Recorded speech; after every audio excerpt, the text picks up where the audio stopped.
And would you say the trip was successful? Yes, it was.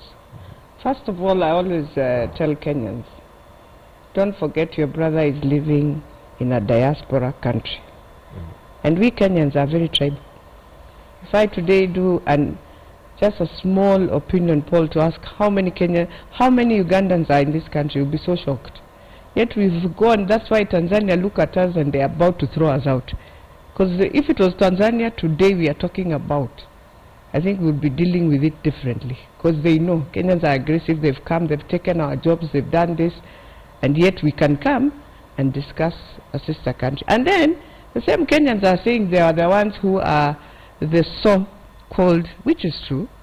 We are the largest in terms of economic bloc, in terms of taking most of the things and even benefiting. And that's why when we were agreeing on the agreements of the East African community, you realize many Uganda, Rwanda and Tanzania felt that we have to stay for 6 years for them to just catch up with us.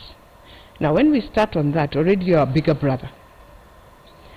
We come back home and we say we are in this cooperation. We are signing agreements. One of the things, I come from Western, there is no way I would have I was in Uganda. There is no way I would have sat there and listened, and I would have been the first person to blow the trumpet to my brother Bonakalwale and tell him, look here, what they are doing is again signing another deal when the other day we were just giving Mumiasi 1 billion. I don't think the president is that, crazy, sorry to say that, to go somewhere where he knows this is a border. I'm talking of Western people and Ugandans who mingle. You see, it's only us, the elite, who come in and start now bringing all this political propaganda. Because for me, the sugar deal is a propaganda, by the way. What I know that was signed in Uganda is an MOU between the private sectors, the chambers. That one I saw, I witnessed. I think we even and the president was sitting like this. He didn't even ask them, so what have you guys signed? He said, I'm gonna support you. And there are issues that were raised by the private sector. Was one, they are not happy the way, as much as the goods are now getting out in 3 days, what they are not happy is the time frame they've been given by KRA, where you are told to clear your goods, or if not, it is disposed. But you know, as Kenya, we are saying, if you have brought in goods, can you clear? Which is true, because the port is also being congested.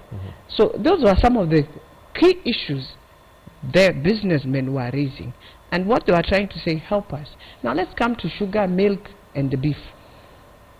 And politicians were there. And there's no way when politicians are there, they'll just sit and keep quiet. Definitely they know in the end of the day, you're bringing this thing to Parliament. We know how we'll deal with it. And we kept quiet because you are there to hear, listen what the businessmen are proposing to the president. That look, we've had our beef, this is what we've been doing. These are businessmen now speaking. We have this sugar, we have doing this. We know, yes, even in this country, right now. And that's why I don't want to go to the issue of sugar, because the barons of sugar in this country are like drug dealers also. Let me go to it. 2010, I also wanted to do business of sugar.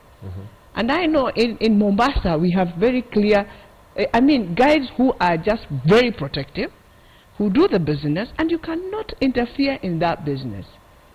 When the business of sugar, do you mean the importation of sugar? The importation of sugar. Okay. And I was getting it from the same Brazil. So I don't know why now here we are complaining about getting it here from Uganda. I don't know where Ugandans will get the sugar, because that's the next question you'll ask. Who will be doing the same business? Kenyans.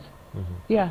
That is why I always say, in this process of a new dispensation, sometimes as politicians, we just need to come out and tell our businessmen, let's stop. Now we are hitting Uganda, but if I look at the list that will be bringing that sugar from Uganda, you'll be so surprised to find in that business, it will be Kenyans, will be the highest. In fact, maybe they are the ones now going to use Uganda to bring the sugar. Yes. Okay.